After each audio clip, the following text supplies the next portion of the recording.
Clerk will call the roll. Here. Present. Here. Here. Here. Thank you. Our invocation this morning is going to be delivered by Pastor Barry Pratt from Martin United Methodist Church. We appreciate very much you coming out.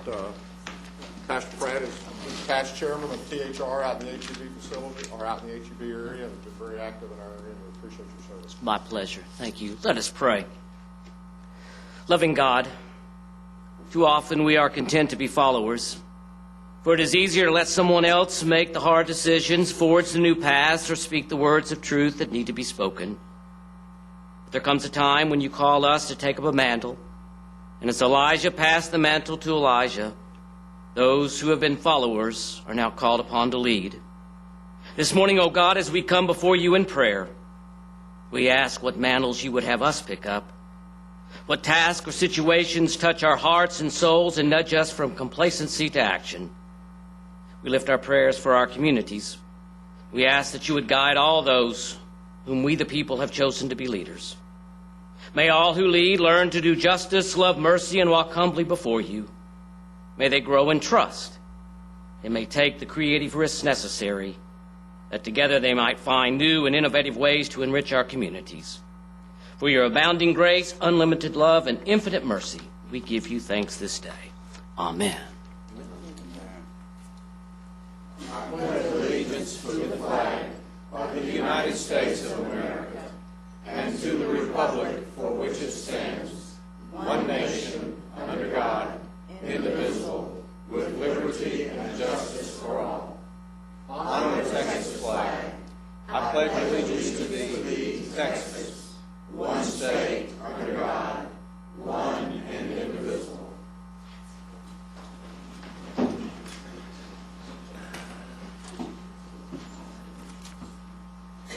Thank you, Barry. We appreciate you coming out today.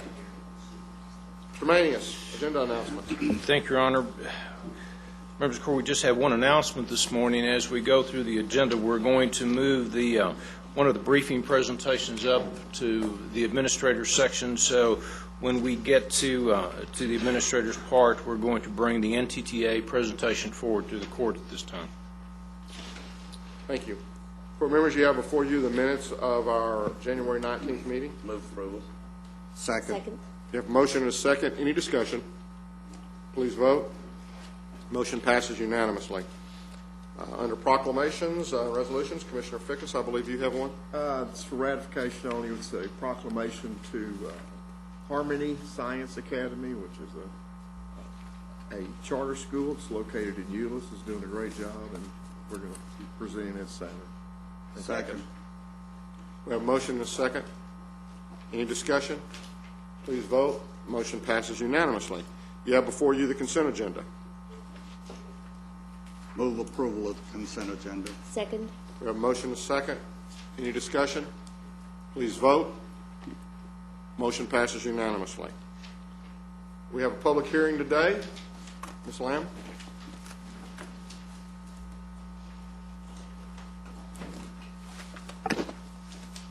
Thank you, Judge. I'm here today to request that Commissioners Court consider changing the name of Miller Road to Courtney Road. This road is located in Precinct 4. The request is that the response we had a citizen come in making an inquiry, and at that point we realized there was a problem with addressing. We have 9 to 10 lots that are fronting on Miller but addressed as Courtney.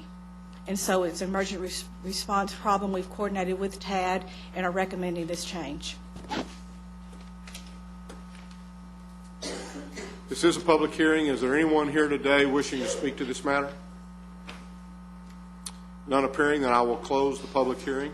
We had a lot of comments from the people out in that area, and 911 was a problem with this sort of mix-up between these two roads. I move approval for the change. Second. We have a motion and a second. Any further discussion? Please vote. Motion passes unanimously. Thank you. Your Honor, members of the court, we can now go to the briefing section, item 12A. This concerns an update on the Southwest Parkway by the North Texas Tollway Authority. Chairman Wageman is here to address the court at this time. Mr. Chairman? Good morning, Judge Whitley. Good morning, Commissioners. It's good to be with you today, to be here in Tarrant County. Mr. Manius, thank you as well for your indulgence in moving us up on the agenda today. It's my pleasure to serve as chairman of the NTTA Board, but I am joined today by three of my colleagues, our Vice Chairman, Victor Vandegrift, who is one of your two appointees from Arlington, and Mayor Kenneth Barr from Fort Worth, your other appointee. And we're very pleased that they're here. Governor Perry's appointee, Bob Shepard from Parker County, also joins us today.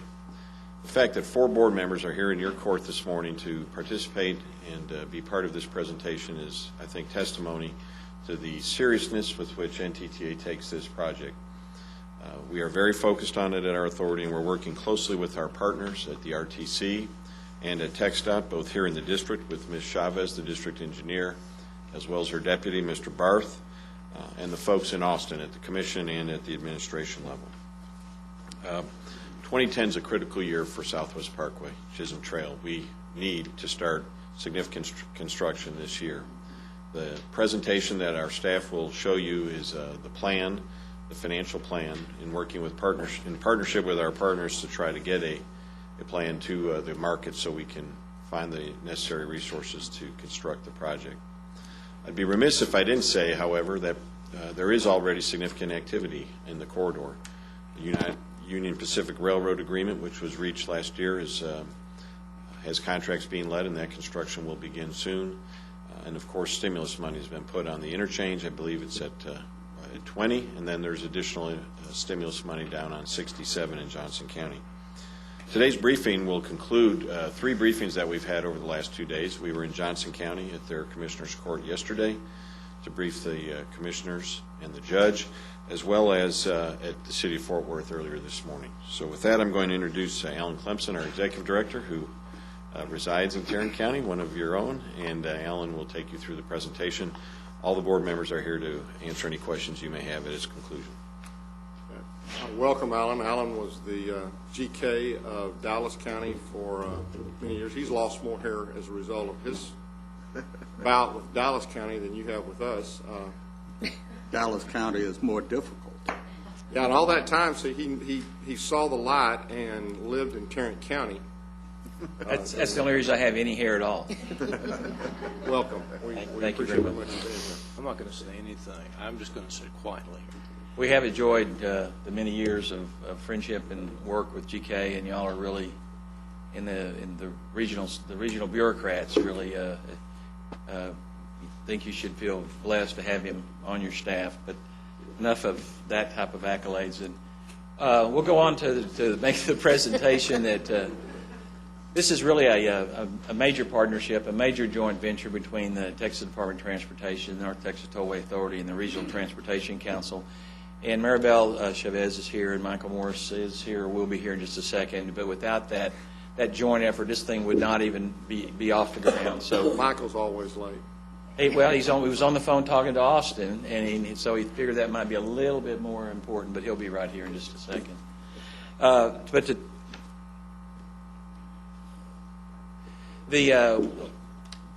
As this body knew, we had a funding gap for the Southwest Parkway Chisholm Trail that was over $1 billion. It was virtually unmanageable until we all joined together and we began to do some creative, innovative thinking. And in December 2009, we came up with some very major opportunities. Those were presented to the RTC, and from that, we created steps to success. The steps to success has to be underpinned by a contribution from the Dallas North Tollway, the President George Bush, Sam Rayburn Tollway of $400 million. And that's going to 161 as well as the Southwest Parkway Chisholm Trail. And that's the major first step in our efforts to move forward. Next, we came into the major issue was a total project budget of $1.8 billion in December of 2008. The region and all our partners put on the table $365 million, of which $60 million of that is from the North Texas Tollway Authority, in addition to the $400 million. We've generated savings through value engineering and various strategies with the engineers and technical advisors on the project to maintain the master corridor plan, not impact that project at all, and reduce another $300 million out of the project. So the project budget now, for the full scope of the project, is at $1.2 billion. Another step of success we have on the table is the $458 million payment that the NTTA has agreed to pay, or is in the final steps of working out the details to agree to pay to the region for the 161 project. That consists of a $258 million payment for the phase 1 and for phase 2 and 3, and then a $200 million concession payment. At this point, it's not necessary for us to talk about that if we have a regional backstop by a TxDOT on these projects, and Michael's going to talk about the dynamics of this backstop as a financial credit enhancement, and if we get a TIFIA loan or some other financial support from TxDOT, which would be possibly a Prop 12, Prop 14 funding. At this point, Michael's just in from teleconversation with Austin, is going to carry you through, and then I'll pick up at the financial end of this and close out with some other comments. And I know that Chairman Wageman mentioned this, but folks, we've got some folks in here who really have spent their life trying to help the congestion in not only this region, but really throughout the state. And I would like to ask all of them right now just to stand so that as we go on through this presentation, we've got folks with TxDOT, I see Maribel, and I see some other folks with y'all. Y'all stand up. We've got the folks with NTTA, Victor Vandergriff, who has helped us tremendously, but comes from a family committed to public service. So y'all, you stand up. Ken, Paul, yes, there you go. The other gentleman, I'm sorry. Wait a minute now. Mayor Barr comes from a family equally committed. That's correct. That's correct. Committed, or yes, committed to public service. Yes. And then Michael Morris kind of is one of the folks who tries to herd the cats, and so he's losing his hair. I'm surprised he hadn't lost all of it, because he has to deal with more than just 5 folks on a commissioner's court. He has to deal with about 40 elected officials who sit on the Regional Transportation Council, in addition to all of the other folks who help with this process. And it truly is a partnership, and we appreciate everything that everybody does. Michael, please step forward and continue the presentation. Judge, thank you very much for all your service. Commissioners, thank you for all your service. I'm a resident of this particular county, so you don't have to give me any respect from that particular standpoint. I'm talking about your hair comment. Judge, you have put an awful lot of time in this. Commissioner Ravensway, you put a lot. Other commissioners, I see you all the time. It really takes a partnership to build transportation today. Let me walk you through one of the items we'll be presenting to the Commission, Texas Transportation Commission, on Wednesday. One of the things we're going to offer to them is to reduce their risk in order to get their support to help lower the bond rating for this particular project by having the credit of the state of Texas behind this project, is to provide a local backstop that Alan talked about. The first thing that we remind everyone is these 2 particular projects, 161 and the Southwest Parkway, will be hooked together. They have some conservative elements related to them. The Fort Worth Corridor Master Plan design standards will be implemented. That means that residents traveling on the northern portion of this corridor will pay an additional 2 cents for the speed reduction and an additional 2 cents for the architectural amenities. That helps fund this particular project, but more importantly, it helps fund a project in a very tight neighborhood configuration in the near South Fort Worth side. The other thing that's important in this particular proposal, since NTTA is funding this outside their system, is we propose to pool the Southwest Fort Worth Parkway and the 161 project, so they can help be the first place if one of the projects falters before toll rates would have to be increased, or we would have to go to the state of Texas for credit. And that's point number 2. Point number 3, we'll reaffirm this Friday, I think for the 4th time, that the money on the Southwest Parkway will stay on the Southwest Parkway. At this particular point, since these funds aren't available for a few more years, we propose to help have these funds be used as the financial backstop.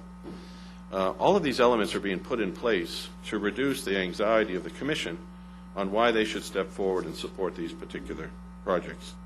And of course, you know NTTA will be selling the bonds, and just like when you sell bonds, you're committing to the bondholder that you will have to increase property tax or something if you can't meet those obligations.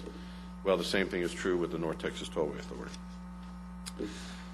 The other step of success, and this really underscores, Judge, what you just did by introducing this broad-based group of folks, is to really emphasize to the Commission that they have to be a player in this. Maribel's worked very hard with Brian Barth. The Fort Worth District has worked 40 years on the Southwest Parkway project. This is the week we will have a clarification. The ball's on the 2 inches before the goal line, and the referee is ready to make an announcement to declare what happened on the last play.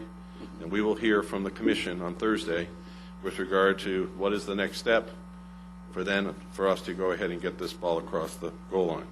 Some of you I know are going to be there. Alan's going to suggest that you do.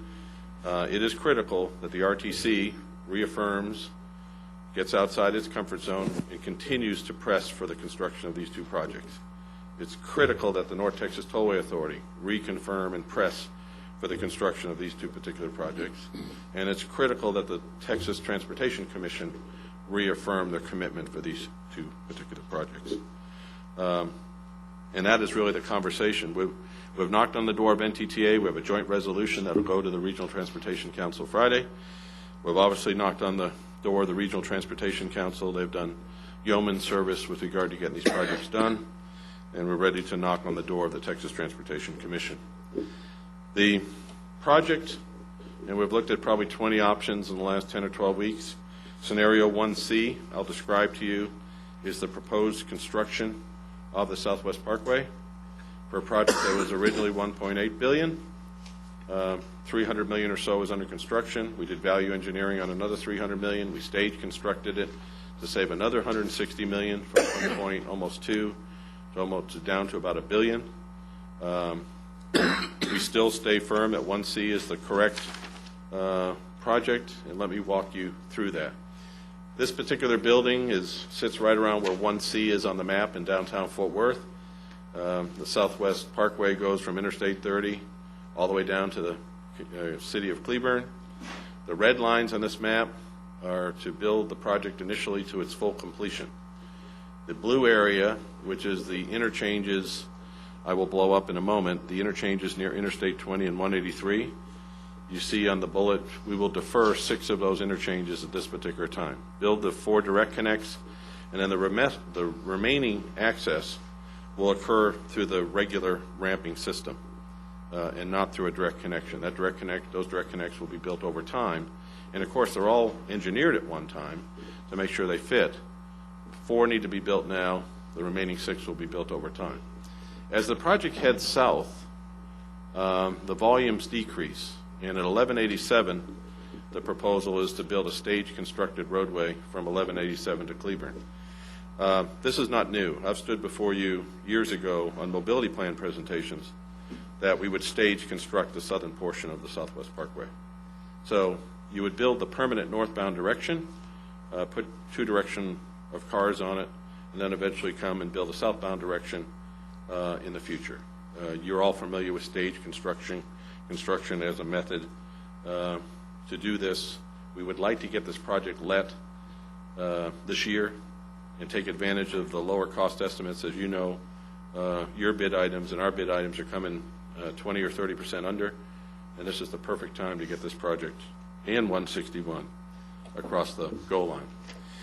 NTTA has numbered these phases from 1 to 6. The first 4 phases are in the north.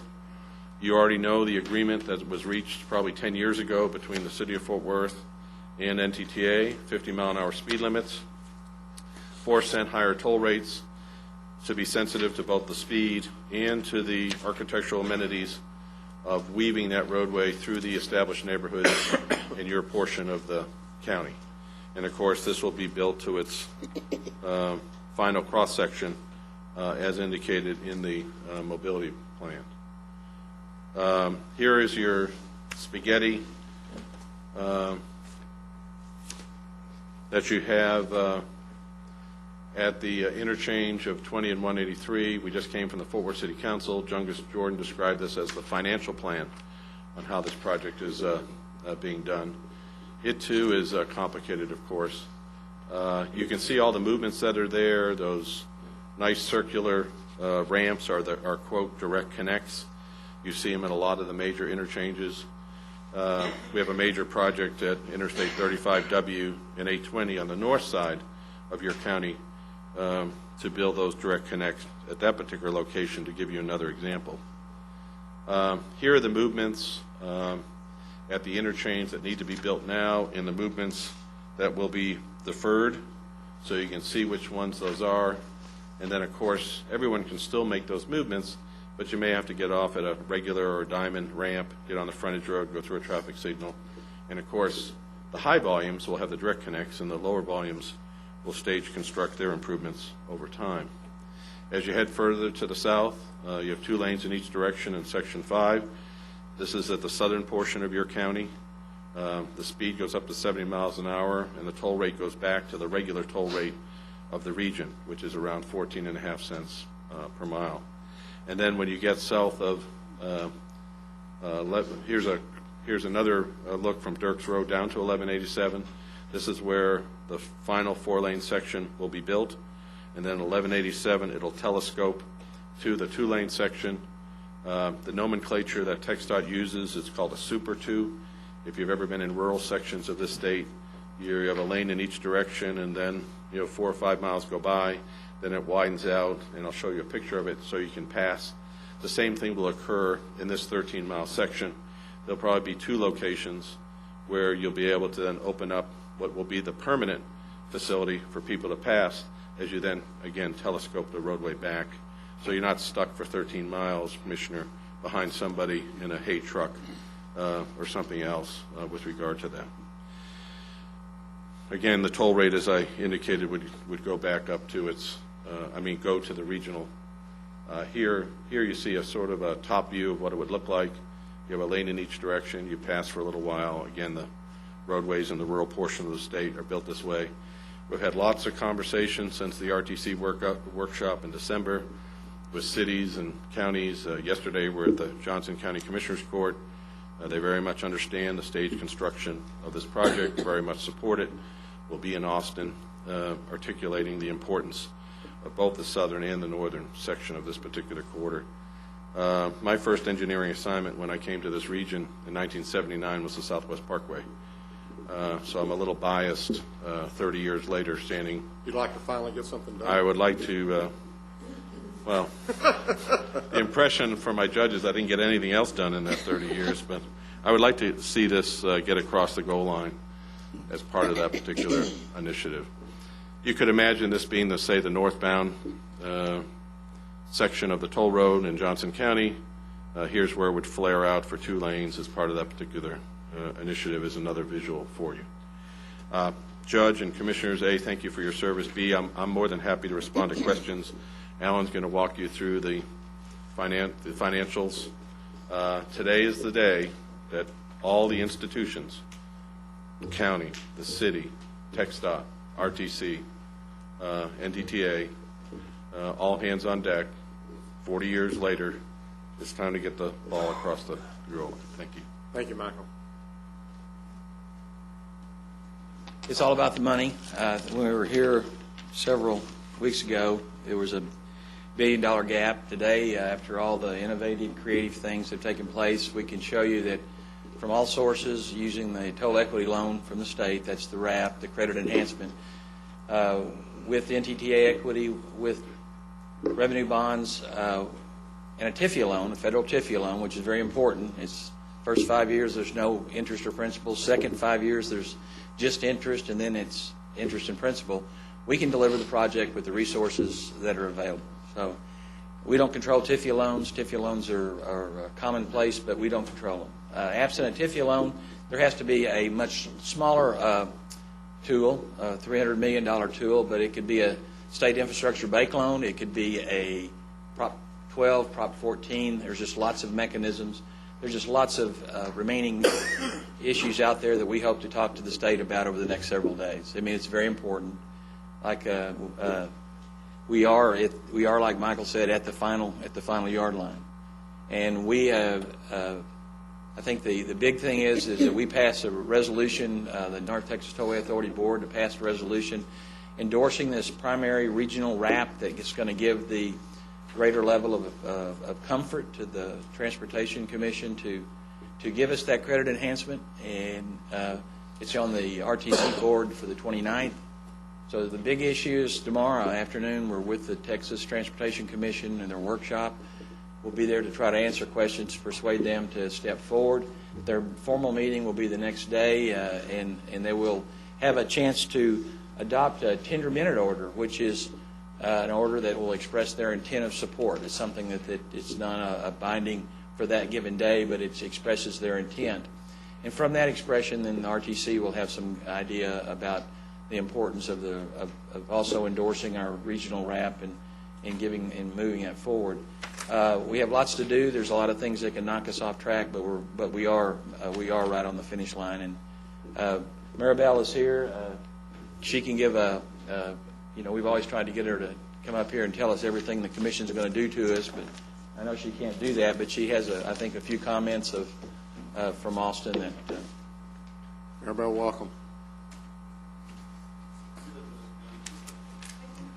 I actually live right on the Southwest Parkway corridor. So that's why you've been. I live in Commissioner Brooks's district, so it's my road too. Judge and commissioners, thank you for having us. I think I've done this one too many times. I'm trying to forget what I said before. As Alan has said and as Michael has said, we have worked very closely as staff, certainly on the technical side of it, trying to reduce cost, and like I told the city of Fort Worth, reduce cost but not reduce commitment. And I think we've developed a very good plan, a very good proposal. Ultimately it's my administration and my commission who will have to do their due diligence and assess the risk, and there is risk to the gas taxpayers of the state, and so they have to assess that risk. I think the plan we've developed that we're proposing is minimal risk, but nonetheless they have to look at the big picture and they have to look at the needs of the entire state, and as you well know, we have a lot of needs in this state, and transportation funding is a real challenge, and will continue to be a real challenge for us. So it's time for our administration and commission to do their part as well. Everything's we're still on track. Everything looking pretty good. We're presenting at that workshop on Wednesday, and so hopefully we'll have some indication, depending on the line of questioning that we get.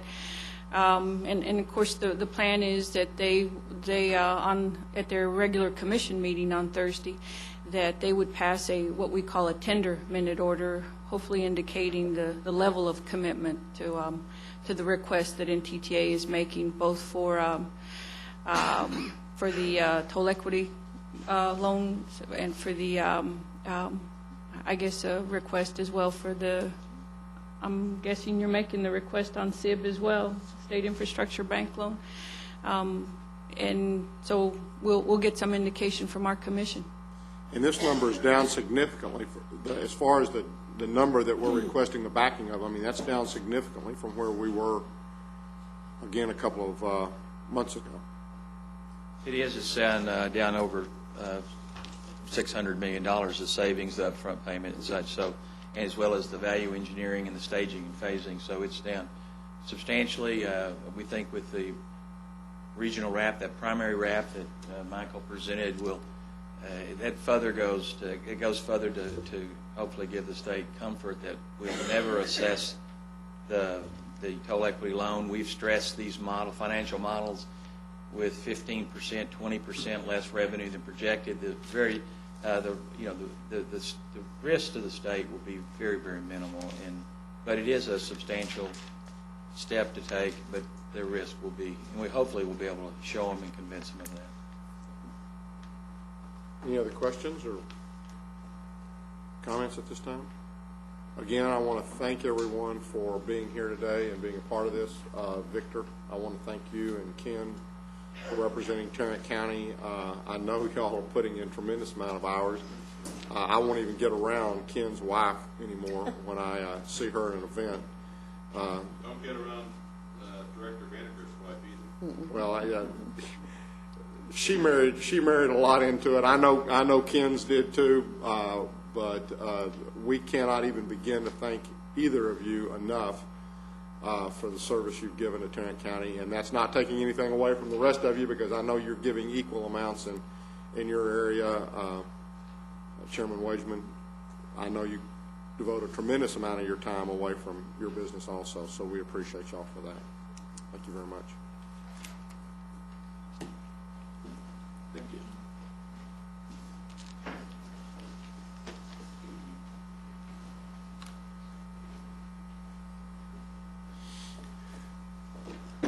Members of the court, if we can now go back to the administrator section. On item number 1, we're requesting that the Commissioners Court approve the purchase of real property by the hospital district from Patrick Davis. This property is located at 101 West Allen Avenue. The amount of this property purchase is $850,000. This has been approved by the Board of Managers of the hospital district. Move approval. Second. We have a motion and a second. Any discussion? Please vote. Motion passes unanimously. Your Honor, before we move on, I'd like to introduce someone to the court from the hospital district. Scott Rule. Scott, stand up. Scott is the new Vice President of Planning and Analysis. He's one of the senior management team from the hospital district, and when it gets to real estate-related issues, you'll probably see him in court as a backup on this. So welcome, Scott. We much more appreciate you being here than Chairman Early. Thank you. Welcome. We look forward to working with you on the court. Or Mr. Whitman, whichever you think he is at the day. Members of the court, we can go to item number 2. We're requesting that the court approve an MOU between Tarrant County and the cities of Fort Worth, Arlington, Bedford, Euless, Forest Hill, Grapevine, Haltom City, Hurst, Mansfield, and North Richland Hills as relates to the 2009 JAG program. Move for approval. Second. We have a motion and a second. Any discussion? Please vote. Motion passes unanimously. Members of the court, on item number 3, we're requesting that the court approve a professional services contract between Tarrant County and Richard Williamson as it relates to project development services for the truancy program. Move for approval. Second. We have a motion and a second. Any discussion? Please vote. Motion passes unanimously.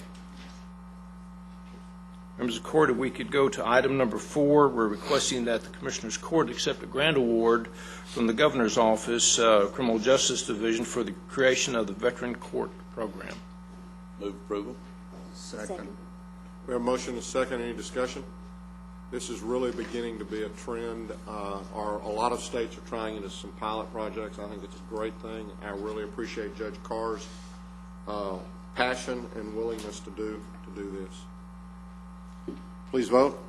Motion passes unanimously.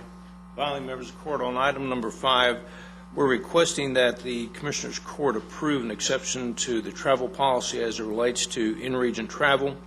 This concerns the Texas AgriLife Extension Service. This is for a professional development program, a retreat, which is held in Ellis County. And the reason that we're requesting that you approve that is that the hotel rates are lower than the cost of commuting for each of the 3 days, the mileage commute. Move approval. Second. We have a motion and a second. Any discussion? Please vote. Motion passes unanimously. Thank you, Your Honor. Thank you. Ms. Snyder?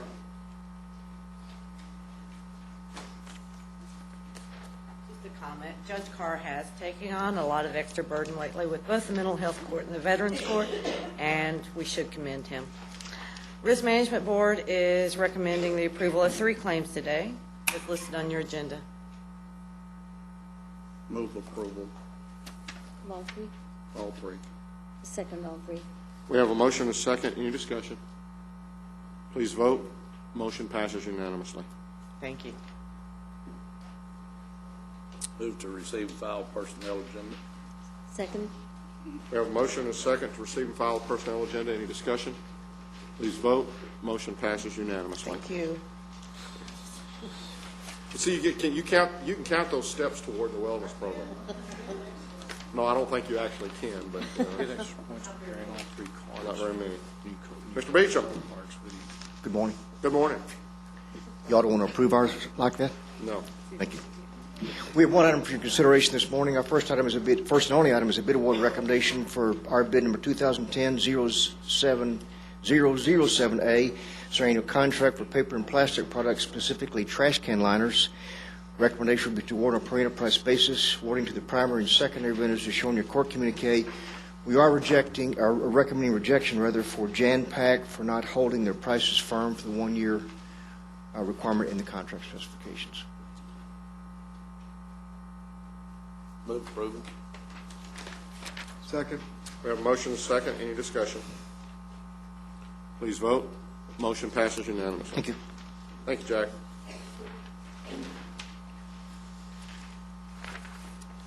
Next, Commissioner Fickens, I believe you have an interlocal agreement. I do. It's with the City of Euless. I move for approval. Second. We have a motion and a second. Any discussion? Please vote. Motion passes unanimously. Appointments? Your Honor, I've got some TIF board reappointments to number 3, Downtown Fort Worth TIF, number 8, Lancaster TIF, number 12, Eastbury Renaissance TIF. I appoint myself, Roy Brooks, and to the Southwest Parkway and Woodhaven TIFs numbers 11 and 13, Crystal James. And I'd like to add to that list before we make motions, good, TIF number 4, Southside, reappoint John Ed Robbins. Number 6, Riverfront, reappoint John Ed Robbins. And Trinity River Vision, reappoint myself. I'd also like to add TIF number 7, North Tarrant Parkway, and myself, TIF number 10, Lone Star, and also add myself. So moved. Second. We have a motion and a second for a lot. I hope y'all got all that. They're the ones that gave it to us. Okay. Well, that takes care of that. Please vote. Motion passes unanimously.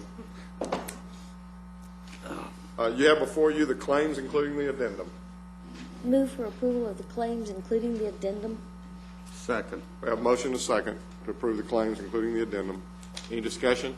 Please vote. Motion passes unanimously. Briefing items, Mr. Manius.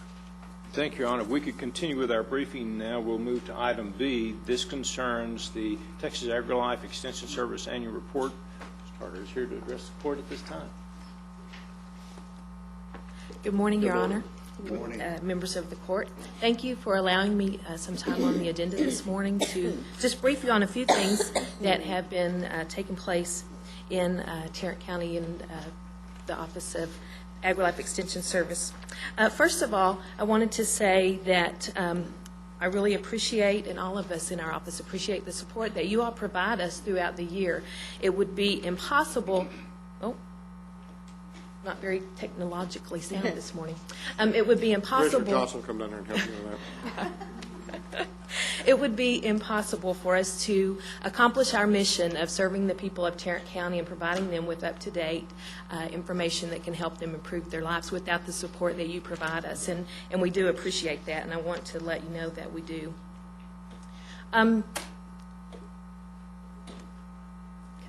it is hard to choose. We have so many wonderful things going on in our office throughout the year, and so it's hard to choose which items to brief you on.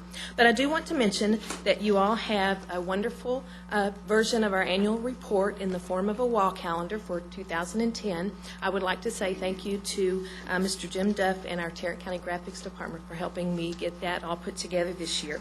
And it does highlight all of our programs. So as you go through the year, maybe you'll have the opportunity to review a little bit about that.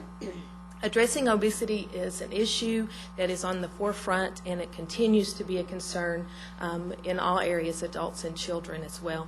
And one of the things that we do to help address that in our office is the Walk Across Texas program. This grassroots effort began back in 1996, and we continue to offer that program in the fall of each year. This past year we had about 950 participants who formed teams of 8 people. Over the 8 weeks that they were involved in the program, they logged about 129,000 miles, and so that is significant. Now, it's not required that they report weight loss, but some teams did report weight loss along with that program, and about 200 pounds were reported, so not a large amount, but certainly worth noting, I think. One other thing that took place this past year with this program was the involvement of a school up in the Grapevine-Colleyville district. That was the Bear Creek Elementary School. 800 students at that school participated and logged about 39,000 miles. So again, I think we'll see more schools get on board with the program in the coming years. We have 2 programs that, while they don't specifically target the outcome of weight loss, they do help families gain information to help them make healthier choices related to the food that they choose as well as the meals that they prepare for the families. And if you'll, those both are included in the report, but just to give you an idea, for the Expanded Food and Nutrition Program, for every $1 that's spent on the program, there's a cost savings in health care of $10. To Tarrant County, that means about $2.9 million savings in health care cost. In the Better Living for Texans program, the evaluations note that participants are gaining skills in things such as reading the food label, preparing a menu for their families for weekly meals, and shopping with the list. Again, the impact, the outcome is not necessarily weight loss, but certainly those skills are things that families can develop and that can help them lead healthier lives. Moving on to development of our youth, we have the Community 4-H Club program as well as programs that take place in the schools through curriculum enrichment. One of the skills that our 4-H youth develop is leadership. They have the opportunity to develop those skills and to practice those throughout the year in planning and implementing a number of club activities, community activities, as well as county activities. And just to give you an idea of how the boys and girls feel about the leadership skills, I want to give you a quote from one of the participants in the leadership program. This young person said, "Speaking up and standing up for your values can be cool, and it doesn't make you weird." So I thought that was worth noting that they're learning those skills. Another thing is through their involvement in 4-H, they develop skills. They have the opportunity as they get older to actually apply for some scholarships. And this year our Tarrant County 4-Hers brought home about $25,000 in scholarships to help them further their education and continue on to become productive citizens in our county.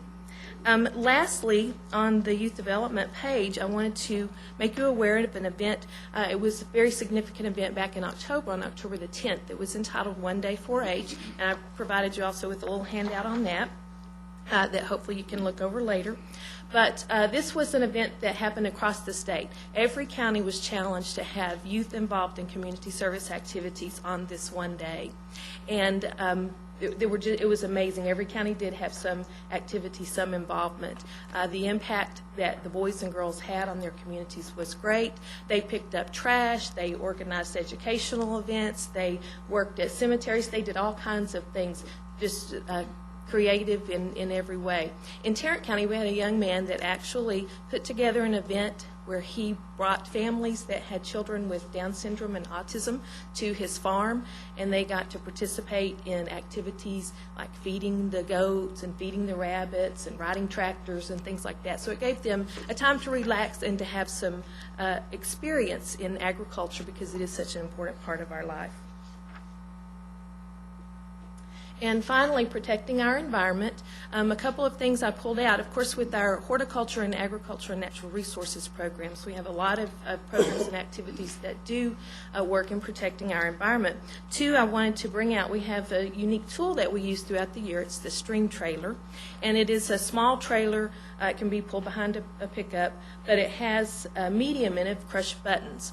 And this can be used to help people see the impact that water has in how it can erode our environment, and as they teach the lesson, they show how we can become better stewards of our environment and how we can work to protect our most precious natural resource, which is water. Now, this is really designed for youth, but as I've gone out and observed the teaching, adults are just as intrigued by this, and never have I been out to see this in action that a teacher or someone that works with the youth group hasn't come up and said, how can I get this for my group? I want to show this to our kids. That was used at about 70 night events, both in the classroom as well as large community events last year. And finally, rainwater harvesting. Of course, this is something that we can do both to help our environment as well as a cost-saving measure. And our master gardeners teach classes in how to develop your own rainwater harvesting system. They show people how to make their own rainwater harvesting barrel. And then we have a result demonstration out at the community garden at Resource Connection that shows people, we have a rainwater collection system there, and it shows people how to actually do that in their own garden or in their own home.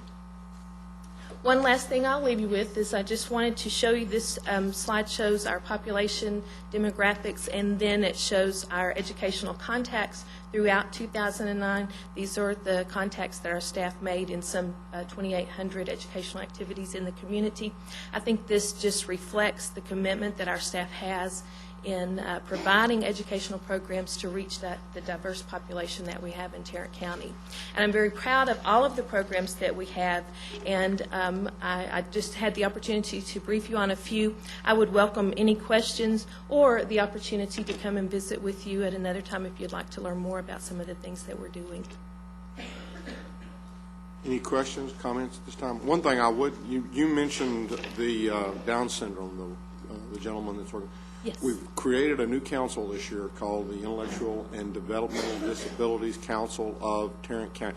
Now, I always get that mixed up, and I'm looking out there and everybody's shaking their head, so I think I finally may be getting it right.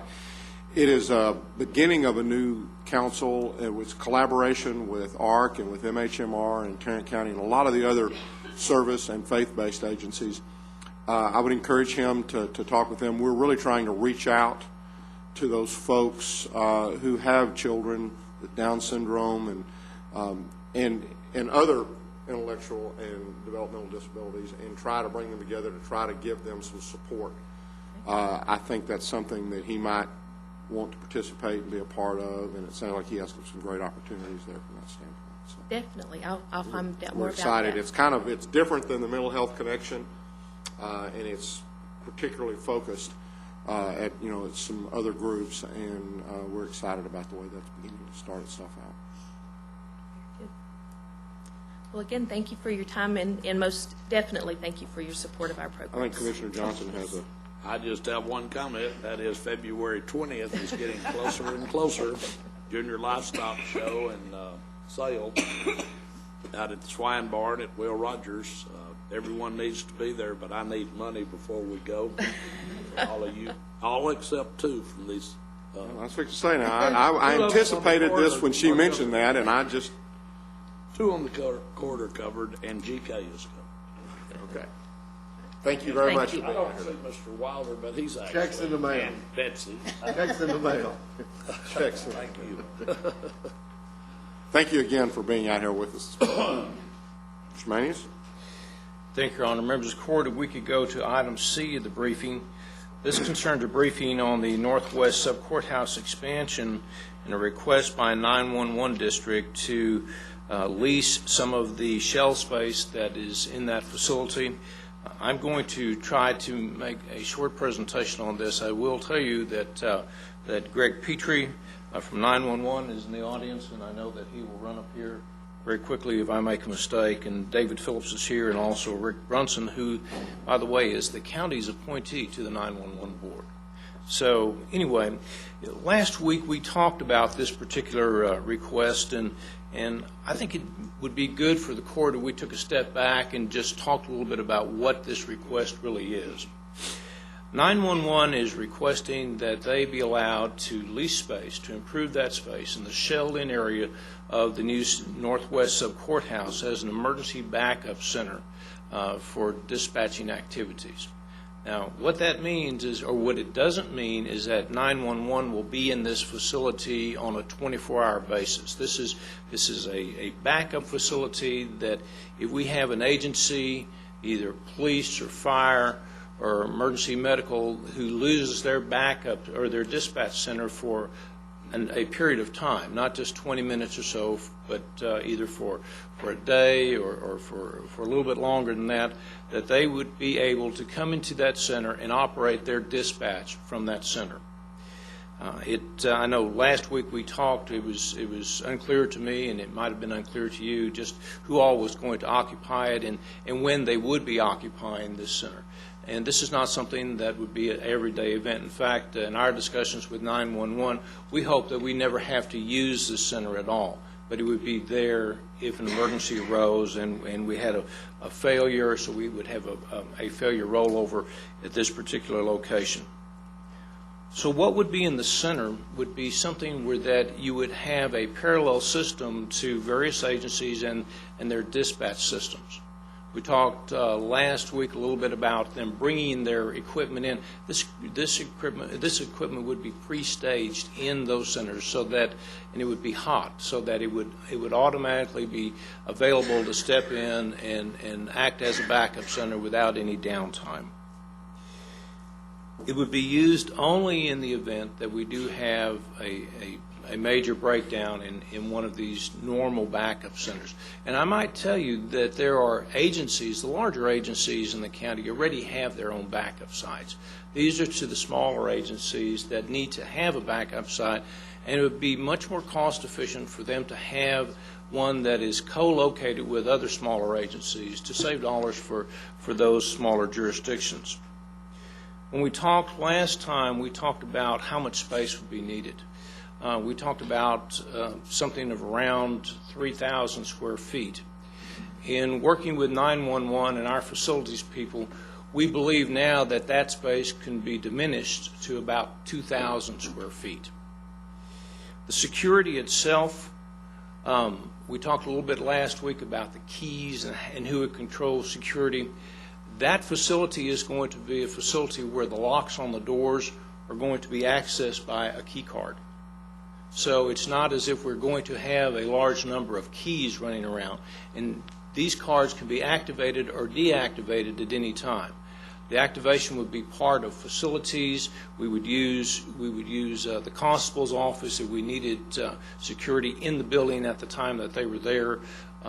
We don't see this as a big security issue.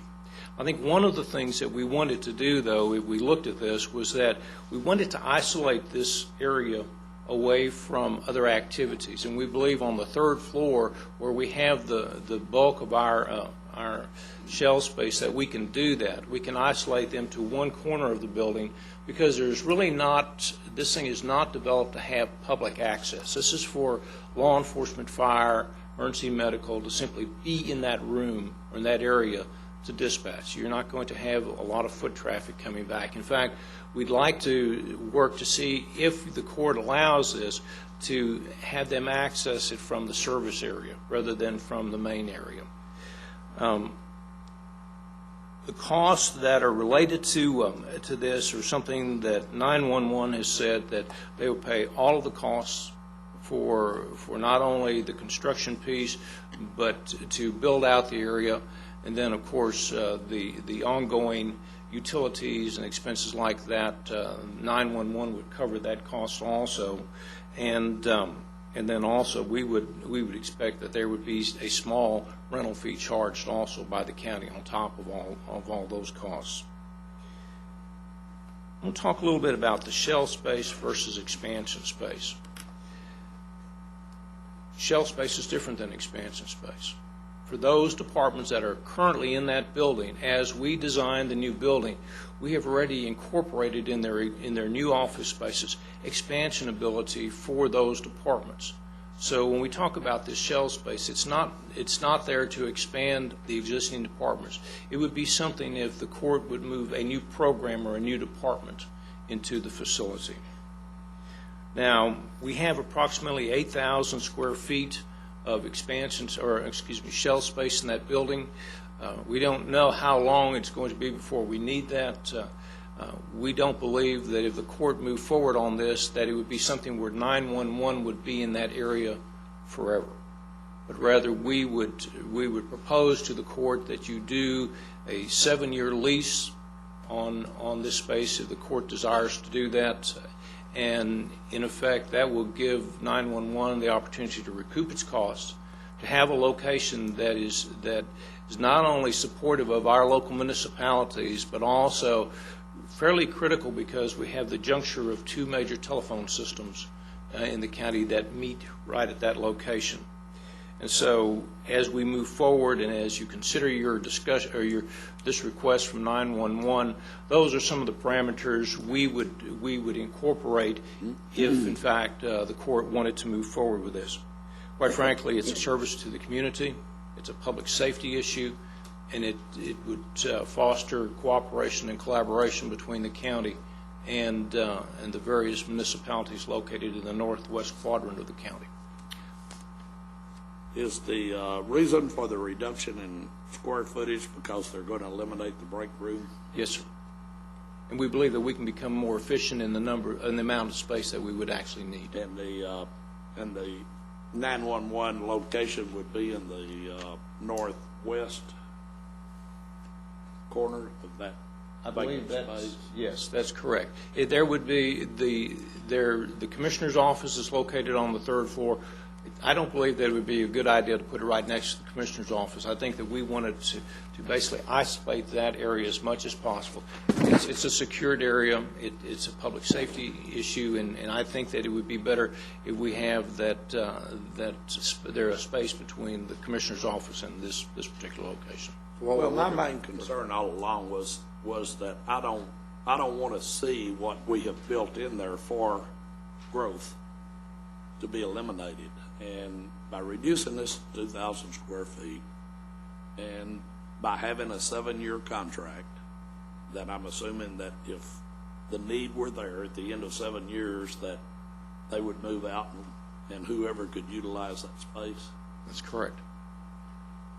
But it is an important function in our community, 911, very important for you older people. Spoken as a true statesman. Yeah. Elder statesman. I think I can probably live with this if the rest of the court agrees. Other questions? Yeah, I've got a number. Because I think what you said, you made some comments that are significantly different than were made a week ago. That's correct. First one was you said that there's going to be a lease. Yes. There's going to be a lease. That's correct. I was under the impression before that there wasn't a lease. The second thing you said, and I want to be sure that what you said is what you mean. I understood they were going to pay for their part of the construction on the finish out, but you said they were going to pay for their part of the building. That's correct. So they're going to pay, you take the total cost of that building, take out 2,000 feet, and they're going to pay for the cost to construct their pro rata share of that 2,000 feet. Is that what you said? No, it is not what I said. That's what I heard. Okay. That they were going to pay for their part of the building. They're going to pay for the build out for their portion. Plus, I understand. Plus, there's going to be a need for some additional switchers, some additional power, backup power. All of that is something that 911 will pay for. Okay, what on the space? And I guess I'm still having a problem. And if JD's happy, I'm happy, okay? But if they're going to look, if we ever built another courthouse, which I don't know that we ever will, but if we did, and they might want to be in my area, because I have 2 phone systems that are right there, too. I have Verizon and I have, AT&T that are in very close proximity, and serve both, all over my precinct. They're different phone services switch back and forth.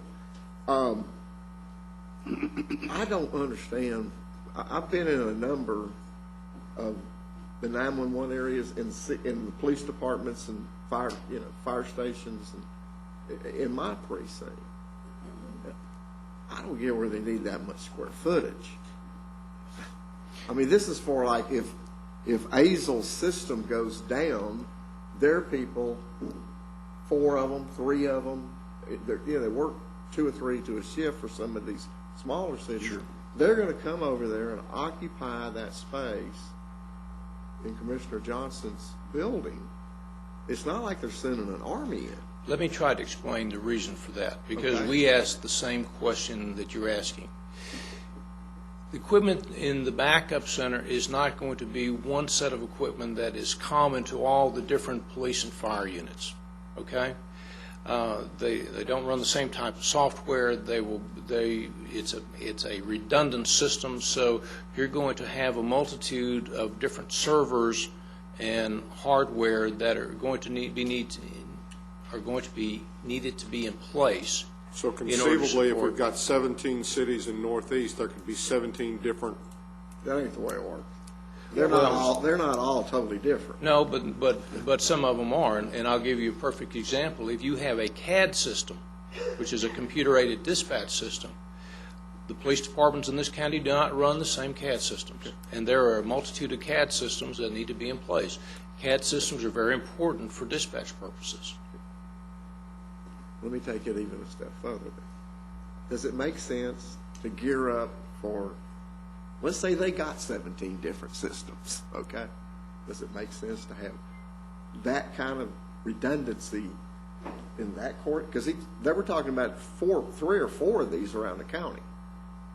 Does it make that? I mean, what's the difference if your system's down, whether you're going to drive to his courthouse, my courthouse, doesn't matter. You're going to make it, you're going to be there till your system back home is up. So it's not like it's going to, you would hope it's not going to be a month. It could be if they're going through a remodeling or something like that. But that's something that's planned. I'm just questioning it. How many different systems? And is that square footage needed? Because when they were talking to me, it was 800 or 900 feet. Okay, and now it's tripled, and now we've come back down. So, first, the location does mean quite a bit. You can actually drive to my courthouse from anywhere in my precinct in a matter of minutes, and it might take a couple hours to get over to yours at Marty's. Depending on the traffic, time of the day. And then shifts and what have you. And I'm not trying to be facetious. And I think that's one of the things that we've talked, we did talk about at length last week. When I kind of thought through the process from our discussion last week, and Mr. Fickus, you may have exactly the same situation out there. I still am not sure. I'm not thinking of less than 4 or 5, but right now, what we really have to address is Commissioner Johnson's Northwest, because they're in the process of the construction there. I think the other in the number of those facilities may be something that we discuss with Greg when it comes time to do the 911 budget this summer, and as we look to to approve that. But I think really today, for our construction purposes, we need to be looking at what we're going to do before they lay a foundation and do some of the stuff, conduit work out of there. And so, Commissioner Johnson, I guess if you're okay with kind of where they are now and what they propose now, then I feel good about going forward with at least this particular facility for that. Well, Judge, you and I aren't going to be here forever, and I'm sort of trying to think in the future of somebody being out there and that space being needed. So I don't want to handcuff them this early. I think with the 7-year lease, if 911 is agreeable to that arrangement, and if that space is needed at that time, then they would have to move out with our services coming in. I could live with that. I agree, and as I suggested last week, we could probably do with 2 right-sized facilities rather than 4 inadequate ones. And again, I think that's something we'll discuss. My guess is we'll discuss that lengthened budget. Do you have a motion at this point in time? Do we need a motion? I don't think we need a we motion. we just need some general, release just facilities general to direction. proceed on under those arrangements, and Well, David So and we can- Tracy are so both we can shaking go their on heads with yes, it. so I guess they're ready to go. Okay. And Commissioner Fixers, let me say that as we work through this process, if we can diminish that footprint, then we surely will. Okay. Okay? now I simply brought this to everybody's attention because we have never discussed it up here, and it's sort of new concept, so we all ought to air it out a little bit, and I appreciate everybody doing that. Members of the Court, if we could move to item D, this is an update on the H1N1 influenza. Ms. Sawyer Caldwell is here to address the Court at this time. Good morning. Good morning. Wanted to give you a quick update. As you recall, a couple of months ago, we opened 6 storefront locations to increase access to the vaccine. That's gone really well. It'll be ending, though, on January the 30th. We have seen the numbers kind of decrease, and so we've now moved into the school systems. And I mentioned last time that I was here that we have almost reached all of the school systems, or at least have them scheduled. We're in Fort Worth right now, and we have booked Everman, Eagle Mountain, Saginaw, Castleberry, Keller, and Crowley. We've already done HEB and Arlington and Grapevine, Colleyville, and we've worked with Southlake. They're doing their own vaccines. So just to let you know, we've got some pretty good coverage. Just a couple of schools left that are just trying to figure out where they can put us and when. So that's going on. You know, we all scrambled for vaccine 3 months ago, and now we've got loads of vaccine. So we also are calling all the nursing homes to give them vaccine because we work with them in other preparedness issues. So that's one of the things we're doing. And then we'll start looking at the larger businesses that have their occupational health so that they can administer vaccines as well. I'd just like to mention one other thing that is part of our public health preparedness, practicing distributing medication, which we've gotten good at if we hadn't already been. But we have a drive-through at Six Flags in Arlington, a drive-through exercise from 11 to 2 this coming Saturday, and we'll be dispensing, surprisingly, H1N1, but also free seasonal flu and hepatitis A. And so that'll be from 11 to 2. All right? Thank you very much. Thank you all. Any questions? You did say free. Free, all 3 free. All right. Thank you. Thank you. Anything else, Mr. Manning? Not at this time, Your Honor. At this time, then, we will recess the open session and proceed to closed session to discuss items exempted under sections 551.071, 072, 074, 076, and 087 of the Texas Government.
Having returned from closed session, we will now address the following.